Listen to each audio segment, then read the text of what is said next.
This is ANCAP-SU, and now we're going to discuss the sanctions that Trump imposed on the ICC.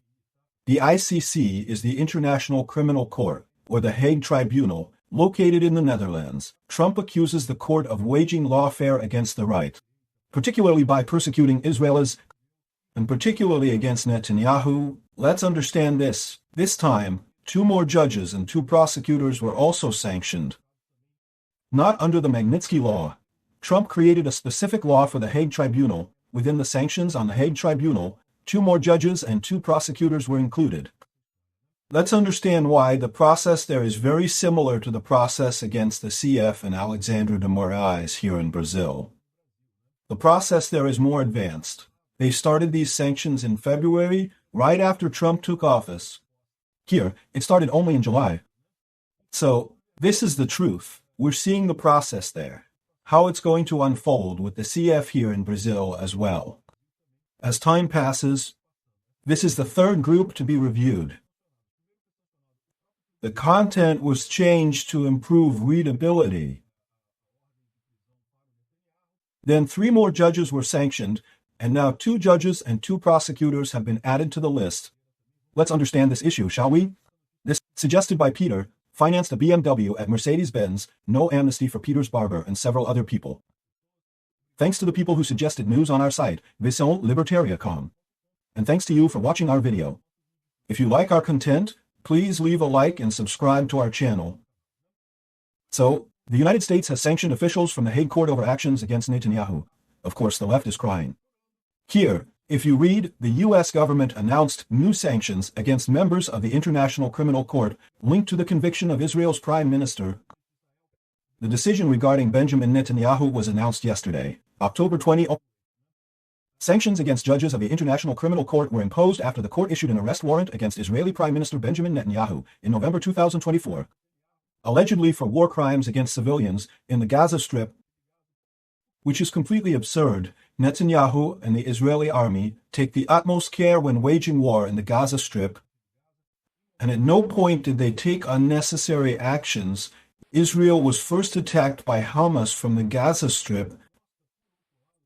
This demonstrates how these international tribunals and judicial bodies are being used and manipulated to advance leftist ideology. This is the main issue. If you read here, left-wing individuals claim that Trump's intention is to help his friend, Netanyahu. They also claim that Trump's intention here in Brazil is to help his friend, Bolsonaro, but that's not the case. What Trump is doing is fighting against this judicialization of the left, which has been happening worldwide, not just in international tribunals or the Netherlands, not just in Brazil, but in several countries around the world, including the U.S. The left is losing strength, lacks popular support, and can't get elected, so they've taken refuge in the judiciary. They've used the judiciary to maintain power at any cost. That's Trump's fight in this matter. That's what he's doing in the ICC case. He's not trying to. The impression given here is, logically, this is all leftist propaganda. Metropolis is known as an extreme left publication, virtually a communist pamphlet. Trump's issue isn't the existence of the Hague Tribunal itself. The problem is that these entities are being exploited by the left. He advocates for a fair trial, unbiased towards any side. So in this case, Trump is not fighting to save his friend Netanyahu. Besides, Netanyahu isn't even concerned about this conviction. He is fighting against the judicialization of leftist ideology, against leftism in the judiciary. The same applies to Brazil. People here in Brazil want to... The impression is that Trump is acting against Alexandre de Moraes because he wants to save his friend Bolsonaro. It's not. He wants to end precisely this judicial activism, this judicialization of politics or politicization of justice, which is what's happening in courts worldwide. The left losing power is using the courts to stay in power, to attack the right at any cost. This is a bad thing. Many people end up being harmed in this situation. Here in Brazil, we have thousands of people imprisoned because of January 8th in a totally senseless action. People who participated in January 8th deserve to be held accountable for the damage they caused. Evidently, those who break something must pay for the damage and be held accountable.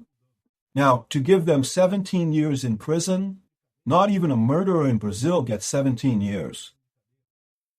So, this judicialization of politics or politicization of justice is absurd, as is this judicial activism that Trump has fought. especially since he's a victim of it. So Trump has experienced this judicial activism firsthand in the United States and is now fighting it worldwide. This action is not to save Netanyahu, just as Trump's action here in Brazil is not to save Bolsonaro. That's what the left wants you to believe. The action is aimed at ending this judicial activism, this use of the judiciary in politics. This time, judges Nicholas E.M. Gilhu and Kimberly Proust and prosecutors Nasadis Shamrin Khan and Mami Mandia Niang were sanctioned, having their assets frozen in the United States. Without concrete evidence, the leftist Talmara was sanctioned. Without concrete evidence, the U.S. Secretary said, the measure is a response to the legal warfare of the ICC, also known as The Hague. Through efforts to investigate, arrest, detain, and prosecute American and Israeli citizens, particularly the right wing. So this is the situation in the end. This is Trump's fight. It's not about saving Netanyahu or Bolsonaro. It's to end judicial activism worldwide. And what's important for us to note here in Brazil is that this process against the ICC began back in February. And every 3 months, they have imposed more sanctions, more people are added to the sanctions list, and so on. So CEF officials should be aware that unless the problem is resolved very quickly here in Brazil, the tendency is that the same process will happen here.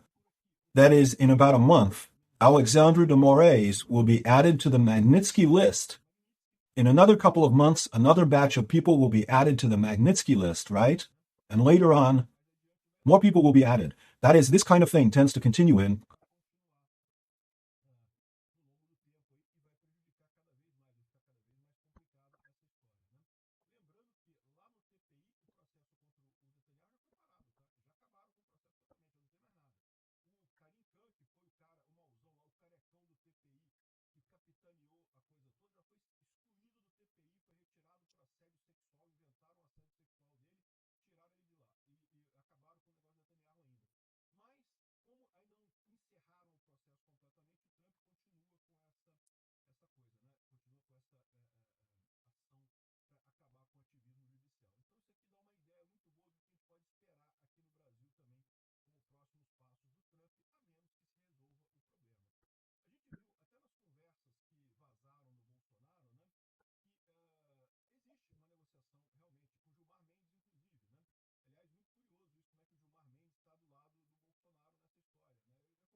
Is that Gilmar Mendes is trying to settle something? All the judges are trying to settle something there in Brasilia to end this whole story, right?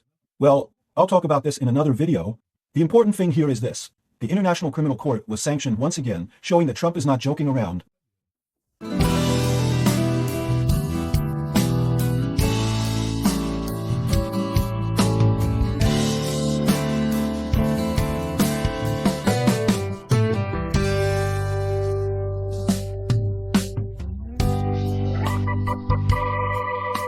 For more information about our project, visit our websites listed on the screen.